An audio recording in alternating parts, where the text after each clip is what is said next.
Hi guys, நான் வினோத்.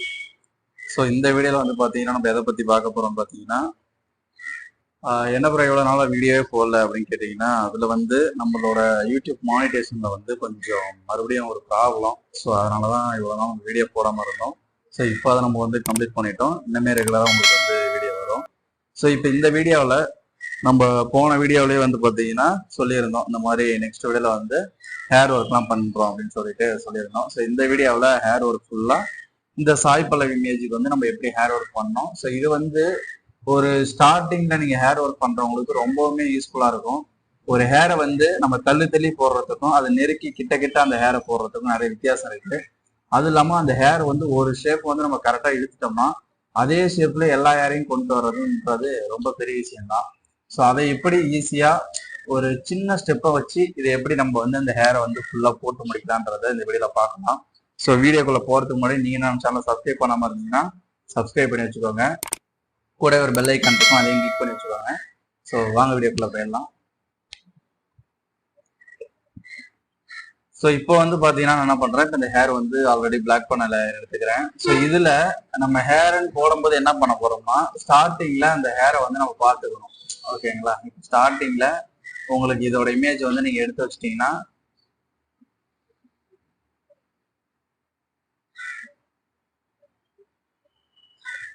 ஸ்டார்டிங்கில் இப்போ இந்த இமேஜ் எடுத்துட்டீங்கன்னா இதில் அந்த ஹேர் வந்து எப்படிலாம் போகுது அப்படின்றத வந்து பார்த்துக்கணும். இப்போ இந்த ஹேர் வந்து இவங்களுக்கு ரொம்ப அப்படியே சுருண்டு இருக்கும். அந்த ஷேப்பை மட்டும்தான் நம்ம எடுத்துக்கணும். ஓகேங்களா? அந்த ஷேப்பை மட்டும், இதுதான் நான் என்னோட ஸ்டூடெண்ட் கிளாஸ்லயும் சொல்லி தர்றதே இதுதான். நீங்க அதுக்கான அந்த ஷேப் வந்து எந்த ஆங்கிள் போகுதுன்றதை மட்டும் எடுத்துக்கிட்டு, இப்போ இந்த லேயரை நான் என்ன பண்றேன், கொஞ்சம் லைட்டா நான் ஆஃப் பண்ணி காமிக்கும் போது உங்களுக்கே தெரியும் இந்த ஹேர் வந்து எந்த ஷேப்ல உள்ள போகுது, மடியில வெளியே வருதுன்றத இதுலயே நான் சொல்லியிருப்பேன். ஸோ இப்போ நான் என்ன பண்றேன், ஒரு டூப்ளிகேட் லேயர் போட்டுட்டு இதுக்கான ப்ரஷ் டூல் நம்ம யூஸ் பண்றது, நிறைய பேர் வந்து பார்த்தீங்கன்னா நீங்க என்ன ப்ரஷ் யூஸ் பண்றீங்க, ஸ்மச்சிங்க்கு என்ன யூஸ் பண்றீங்க, ஹேருக்கு என்ன யூஸ் பண்றீங்க, நிறைய தடவை கேட்டிருக்கீங்க. நான் எல்லா வீடியோலுமே சொல்லிடுவேன். நம்ம ஹேருக்குன்னு யூஸ் பண்றது இந்த 35ன்னு போட்டிருக்கேன் இந்த ப்ரஷ் தான்.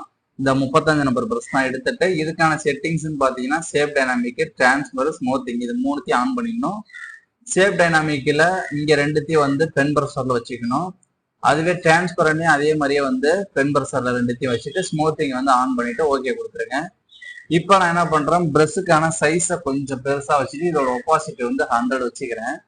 இப்போ வச்சுட்டு நான் என்ன பண்றேன்னா, இங்க ஃபர்ஸ்ட் கலர் பாக்ஸ்ல வந்து நான் ஒரு ப்ளூ கலர் வந்து சூஸ் பண்ணிட்டு, இப்போ இந்த ஹேரை வந்து இப்படிதான் போடணுன்றதை நான் சொல்றேன். இந்த ஹேரை வந்து ஃபுல்லா பண்றது நீங்க கத்துக்கிட்டு அதுக்கு மேல பண்ணலாம். இப்போதைக்கு ஒரு ஹேரை வந்து அந்த சேஃப், இப்போ ஒரு ஹேரை வந்து நம்ம போடுறோம்னா அதை ஒட்டி எப்படி கரெக்டா கொண்டு வர்றதுன்றதையும் இப்ப நம்ம பார்க்கலாம். ஃபர்ஸ்ட் நீங்க என்ன பண்றீங்கன்னா, இங்க இருந்து உங்களுக்கு ஒரு ஷேப் இப்படி போகுதுன்னு வைங்களேன். இப்ப இந்த ரெண்டு ஷேப்பையும் போயிட்டோம்னா இப்ப இது உள்ளதான் நம்ம என்ன பண்ணோம், ஹேரை வந்து இப்படி ஃபுல் பண்ண போறோம்.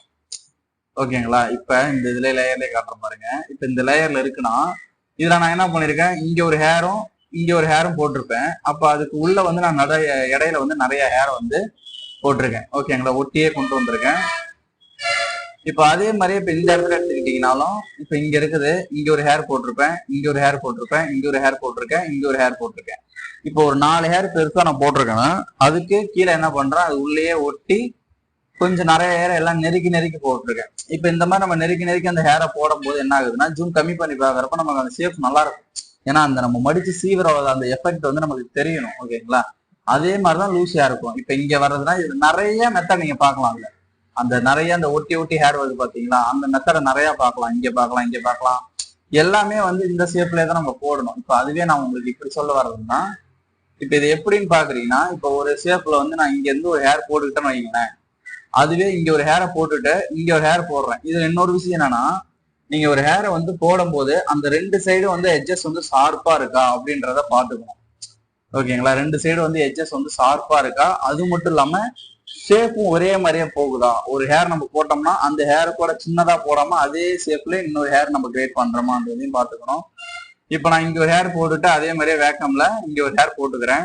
இப்ப இது ரெண்டுத்துக்கும் நடுவுல நான் ஆரம்பிக்கும் போது எப்படி ஆரம்பிக்கிறேன்னா, அப்படியே சின்னதா அப்படி நெருக்கி ஹேர் கொண்டு போறேன். ஸோ இது எடுத்ததும் வந்து பாத்தீங்கன்னா வந்துடாது. முக்கியமா ப்ராக்டிக்ஸ் தேவை. நீங்க ரெகுலரா பண்ணீங்கன்னா தான் அந்த ப்ராக்டிக்ஸ்லாம் உங்களுக்கு வரும்.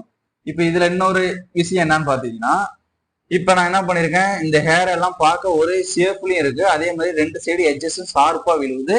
இன்னொன்னு என்னன்னா சைஸ், இங்கேயும் இடம் காலியா இருக்கும், இங்கேயும் இடம் காலியா இருக்கும். ஓகேங்களா? அப்ப ரெண்டு இடத்துலயும் காலியா இருக்கும்போது நான் என்ன பண்றேன், இந்த 2 ஹேர் மட்டும் தான் பெருசா வரணும், மீதி வர அந்த சின்ன சின்ன லேயர் ஹேர் எல்லாமே இது உள்ளேயே அடங்கியிருக்கணும். ஸோ இதுதான் வந்து நீங்க ஜூம் கம்மி பண்ணி பாக்குறப்போ அந்த சேஃப் கிரேட் ஆகிறது. ஓகேங்களா? இதுல இன்னொரு விஷயம் நான் வேணா உங்களுக்கு தெளிவா சொல்லிடுறேன். இப்ப இங்க பாத்தீங்கன்னா உங்களுக்கு தெரியும். இப்ப இதுல வந்து அதே மாதிரிதான். இப்ப இங்க இருக்குது பாத்தீங்களா, இங்கேயும் ஷேடா காமிக்குது, இங்கேயும் ஷேடா காமிக்குது. அப்ப இங்க மட்டும் நமக்கு பளிச்சுன்னு காமிக்குது. ஓகேங்களா? இதே நிறைய இடத்துல பார்க்கலாம். இப்ப இங்கேயும் ஷேடோ, இங்கேயும் ஷேடோ, நடுவுல பளிச்சுன்னு காமிக்கும். இப்ப இந்த இடம் இப்படி வருதுன்னா இங்க பளிச்சுன்னு காமிக்கும், இங்க பளிச்சுன்னு காமிக்கும், நடுவு ஷேடோ அடிக்கும். ஸோ இதுதான் விஷயமே. அதே தான் நம்ம மெத்தடா ஃபாலோ பண்ணி போட போறோம். ஓகேங்களா? இப்ப அதே மாதிரி கீழே இன்னொரு ஸ்டெப் நம்ம ஆரம்பிக்கிறோம்னா நல்லா பாத்துக்கங்க.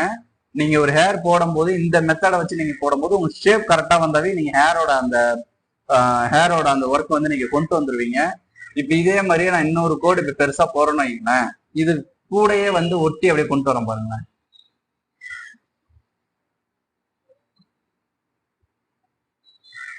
இப்ப கூடவே ஒட்டி கொண்டு வந்துட்டேன். இதே மாதிரிதான் நீங்க ஹேர் போடணும். இதுல இன்னொரு விஷயம் என்னன்னா, ஹேர் எந்த இடம்லாம் வளையுதோ, ஓகேங்களா? இப்ப ஹேர் வந்து இப்ப இந்த இடத்த வச்சுக்கிட்டீங்கன்னா இந்த இடத்துல வந்து இப்படி வளையும்.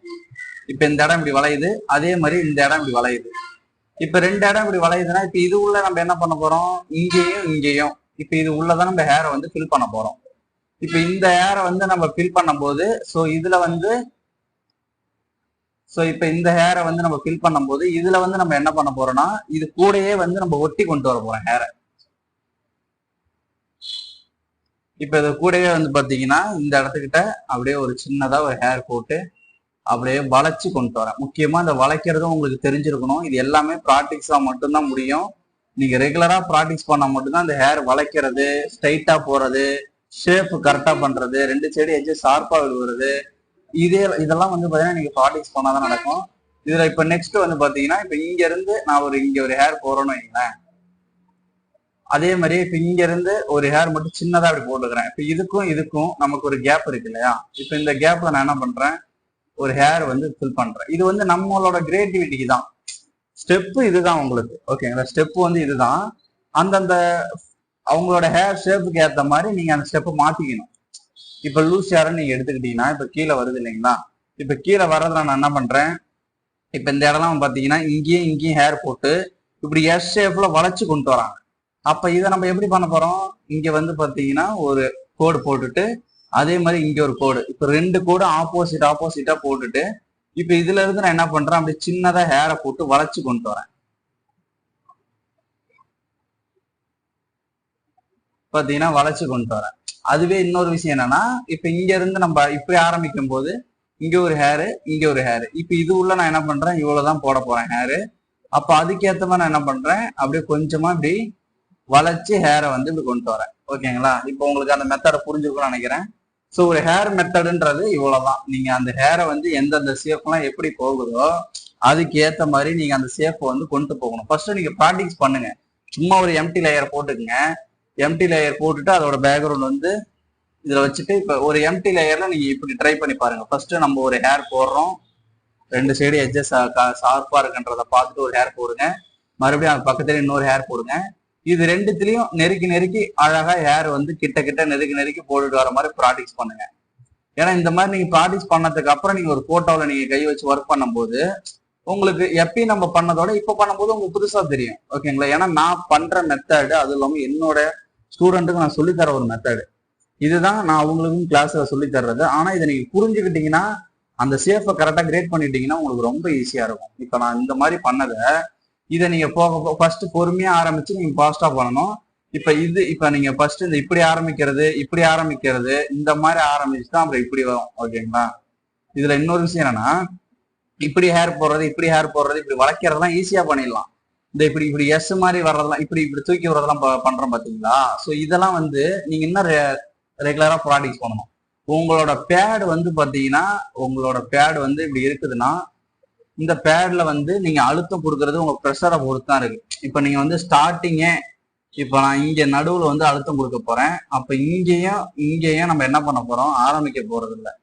இங்க இருந்து நான் வச்சு இப்படி ஒரு இது இழுத்தனா இப்படி முடிக்கிறப்ப கை எடுக்கும் போது நான் லாஸ்ட் எண்ட்ல மட்டும்தான் எனக்கான அந்த ஷார்ப்னஸ் வந்து கிடைக்கும்.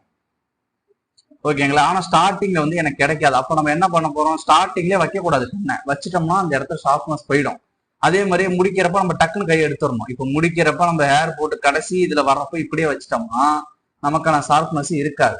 இப்ப நம்ம இந்த இடத்துல கடைசி இடத்துல வரும்போது கையை எடுத்துடணும். அப்ப நம்ம ஷார்ப்னஸ் கிடைக்கும். அப்ப ஸ்டார்டிங்ல நம்ம என்ன பண்ண போறோம், எண்டிங்ல முடிக்கும் போது கையை எடுத்தோம் பாத்தீங்களா, அதே மாதிரி எடுத்து கொண்டு வரணும். அதாவது இங்கதான் வந்து நமக்கான டேபோட அந்த இது இருக்குன்னா, இங்க இருந்து நம்ம ஆரம்பிக்கும் போது இப்படி கை எடுத்துட்டு வந்து நடுவுல மட்டும் அழுத்தத்தை கொடுத்து இப்படி எடுக்கணும்.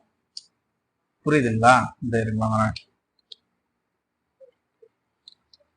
இப்ப இந்த இடத்துல எடுத்துக்கிட்டீங்கன்னா இங்க ஒரு டேப் இப்ப நம்ம வச்சிருக்கோம். இப்ப இந்த டேப்ல நான் ஆரம்பிக்கும் போது இங்க இருந்து நான் ஆரம்பிச்சு இப்படி கையை எடுத்தேன்னா இங்கதான் எனக்கு ஷார்ப்னஸ் கிடைக்கும். அப்ப நான் என்ன பண்ண போறேன், எனக்கு நடுவுல மட்டும்தான் அழுத்தம் கொடுக்கணும். நான் உங்களுக்கு சொல்றது புரியுதுன்னு நினைக்கிறேன். இப்ப நடுவுல மட்டும்தான் நம்ம அந்த ப்ரெஷரை வந்து கொடுக்கணும். ஏன்னா இப்ப நான் ஒரு ஹேரை இப்படி போடும்போது உங்களுக்கே தெரியும், இங்கேயும் உங்களுக்கு ஷார்ப்னஸ் அந்த ஷேட் அடிக்கிற மாதிரி இருக்கும், இங்கேயும் ஷேட் அடிக்கிற மாதிரி இருக்கும், நடுவுல மட்டும் டார்க்கா திக்னஸா இருக்கும். ஸோ இப்போ நான் என்ன பண்ணியிருக்கேன், இங்க மட்டும்தான் ப்ரெஷரோட லெவல் வந்து நான் அதிகமாக கொடுத்துருக்கேனே தவிர இங்கேயும் நான் என்ன பண்ணியிருக்கேன், கம்மியா கொடுத்துருக்கேன். இந்த ரெண்டு சைடும் ப்ரெஷரோட லெவல் வந்து கம்மியா கொடுத்துருக்கேன். நடுவுல மட்டும் தான் ப்ரெஷர் வந்து ரொம்ப அதிகமா கொடுத்துருக்கேன். அப்ப இதைத்தான் நீங்க புரிஞ்சுக்கணும். ஸ்டார்டிங் ஆரம்பிக்கும் போது இங்க இருந்து இப்படி வாங்க, ஓகேங்களா. இப்ப இங்க இருந்து நீங்க அழுத்தம் கொடுத்து வரும்போது இங்கேயும் உங்களுக்கு அந்த ஷார்ப்னஸ் வந்து கிடைச்சிரும். நீங்க அந்த உங்களோட ப்ரெஷர் எந்த அளவுக்கு புரிஞ்சுட்டு போறீங்களோ அதுதான் ஸ்டார்டிங்ல எல்லாருக்கும் வர்றது இப்படிதான் வரும். போக போக போக போக தான் உங்களுக்கு வந்து அதோட ஸ்டைல் வந்து மாறும். ஓகேங்களா. போக போக தான் அதுக்கான ஸ்டைல் வந்து மாறும். இதுல இன்னொரு விஷயம் என்னன்னா, ஹேர் வந்து ஃபர்ஸ்ட் நீங்க ஒட்டி ஒட்டி கொண்டு போறதுக்கு ப்ராக்டிஸ் பண்ணிருங்க. ஏன்னா டீட்டெயில்ன்றது நம்ம ஒரு ஹேருக்கு எந்த அளவுக்கு கொடுக்குறோன்றத பொறுத்து தான் அந்த ஹேரே வந்து நமக்கு பெயிண்டிங்ல பார்க்க நல்லா தெரியும். நீங்க வந்து ஹேரோட சைஸ் வந்து ரொம்ப சின்னதா வச்சிடக்கூடாது. ட்ரெஸ்ஸோட சைஸ் சின்னதா வச்சிருக்கீங்கன்னா அப்படியே ஊசியாட்டம் அப்படியே குச்சி குச்சா இருக்கிற மாதிரி இருக்கும். அது உங்களுக்கு நல்லா இருக்காது. ஓரளவுக்கு மீடியமான சைஸ் வச்சுக்கணும். ஒரு ஹேர்ன்றது பார்க்கும்போது மீடியமான சைஸை வச்சுக்கிட்டு அப்பதான் நமக்கு ஹேர் விழுவுறது நல்லாவே தெரியும். ஓகேங்களா. மீடியமான சைஸை நீங்க வச்சுட்டு அதுக்கு மேல நீங்க அது மேல வந்து நீங்க ஹேர் போடும்போது, இப்ப இந்த இடத்துல ஹேர் போடும்போது இந்த ஹேர் எல்லாம் போட்டு முடிச்சதுக்கு அப்புறம் கண்ட்ரோல் யூ கொடுத்து சேச்சுரேஷனுக்கு வந்துருங்க. சேச்சுரேஷனுக்கு வந்துட்டு அப்படியே லைட்டா அந்த சேச்சுரேஷனை ஃபுல்லா கம்மி பண்ணிக்கங்க. ஓகேங்களா. கம்மி பண்ணிட்டு இந்த ஹியூன் இருக்கு பாத்தீங்களா, இதையும் வந்து பாத்தீங்கன்னா அப்படி கம்மி பண்ணி லைட்டா சேச்சுரேஷனை மூவ் பண்ணீங்கன்னா உங்களுக்கு நம்ம ஆல்ரெடி ஏற்கனவே போட்டிருந்தோம் பாத்தீங்களா, அதோட கலர் வந்து அப்படியே உங்களுக்கு இங்க வந்துடும். இதுதான் நம்ம ஆல்ரெடி போட்டிருந்த கலரு. ஸோ இதை வந்து நம்ம எந்த அளவுக்கு இப்ப ஸ்டார்டிங்ல நீங்க ஒரு ஹேருக்குன்னு ஒரு 1/2 hour டைம் எடுத்தாலும் 1 hour டைம் எடுத்தாலும் அது நீங்க டைம் எடுத்து ஹேர் கரெக்டா போட்டீங்கன்னா போக போக நமக்குன்னு பாத்தீங்கன்னா இப்ப எனக்கு ஒரு ஹேர் நான் போடுறேன்னா கரெக்டா ஒரு 5 நிமிஷம் வைங்களேன். அதுவே அந்த 5 நிமிஷத்துல அவங்க ஹேர் போடும்போது நமக்கு டக்குன்னு தெரிஞ்சிடணும். உங்களுக்கும் இப்போ ஒரு ஹேர் வருதுன்னா அது எந்த ஷேப்ல வருது எப்படி வருதுன்றத புரிஞ்சுக்கிட்டு டக்குன்னு அந்த ஹேரை போட்டுருணும். கொஞ்சம் உங்களுக்கு அந்த ஷேப் எல்லாம் புரிஞ்சுக்கிட்டாதான் எந்தெந்த ஷேப்ல எங்க வருதோ டக்கு டக்குன்னு அந்த ஹேரை உங்களால போட முடியும். ஓகேங்களா. இது எல்லாத்துலயுமே வந்து அந்த ஸ்டெப் வந்து அடங்கியிருக்கு. நான் சொன்னது வந்து கரெக்டா இருக்கும். இப்ப இந்த இடத்துக்கிட்ட எடுத்துக்கிட்டாலும் ஒரு ஸ்டெப் வந்து உங்களுக்கு அடங்கியிருக்கும். அதே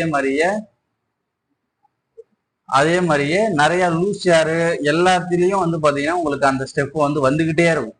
எல்லாத்துலயும் வந்துகிட்டே இருக்கும். இப்ப இந்த இடத்துக்கு எடுத்துட்டா இங்க, அப்புறம் இங்க ஒரு சில இடம் மட்டும்தான் நம்ம வந்து தனித்தனியா கேப் விட்டு பண்ணிருப்போமே தவிர நிறைய இடத்துல வந்து உங்களுக்கு அந்த மெத்தட் வந்து வந்துகிட்டே இருக்கும்.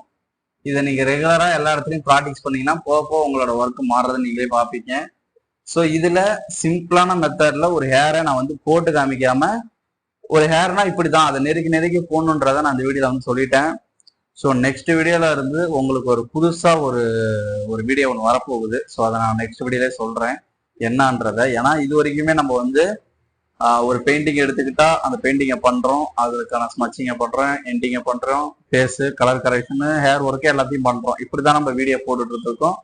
ஸோ இதுக்கு மேல வர வீடியோல வந்து ஒரு இமேஜினரி ஆர்ட், ஒரு கப்புள்ஸ் பெயிண்டிங்கான பேக்ரவுண்ட் எப்படி கிரியேட் பண்றது, முருகன் ஆர்ட் எப்படி ரெடி பண்றது, ஒரு வெக்டர் ஆர்ட் எப்படி ரெடி பண்றது, அதெல்லாம் வந்து இன்னுமே உங்களுக்கு நிறைய வீடியோஸ்ல வரும். முக்கியமா முருகர் ஆர்ட் போடணும். ஏன்னா ஆல்ரெடி நான் வீடியோ போடாதப்பே நிறைய பேர் பர்சனலா வந்து நிறைய பேர் ப்ரோ வீடியோ போடுங்க, முருகர் ஆர்ட்லாம் வச்சு போடுங்க ப்ரோ, ஏன்னா அது நிறைய எங்களுக்கு யூஸ்ஃபுல்லா இருக்கும் அப்படின்னு சொல்லி நிறைய பேர் கேட்குறீங்க. வீடியோ போட முடியாத ஒரு காரணம், அதனாலதான் நான் உங்களுக்கு வந்து வரும் ப்ரோ வீடியோ வரும்னு சொல்லியிருந்தேன். ஸோ இன்னமே உங்களுக்கு ரெகுலரா ஒன் டே விட்டு உங்களுக்கு வந்து வீடியோ வந்துகிட்டே இருக்கும். ஸோ இந்த வீடியோ உங்களுக்கு பிடிச்சிருந்ததுன்னா உங்க ஃப்ரெண்ட்ஸுக்கும் ஷேர் பண்ணுங்க. உங்க ஃப்ரெண்ட்ஸுக்கு ஷேர் பண்ணுங்க. மறக்காம நம்ம சேனலை இன்னும் சப்ஸ்கிரைப் பண்ணாமே வீடியோ பார்த்துட்டு இருந்தீங்கன்னா சப்ஸ்கிரைப் பண்ணி வச்சுக்கோங்க இப்பயே. ஸோ நெக்ஸ்ட் வீடியோல பார்க்கலாம். Thanks for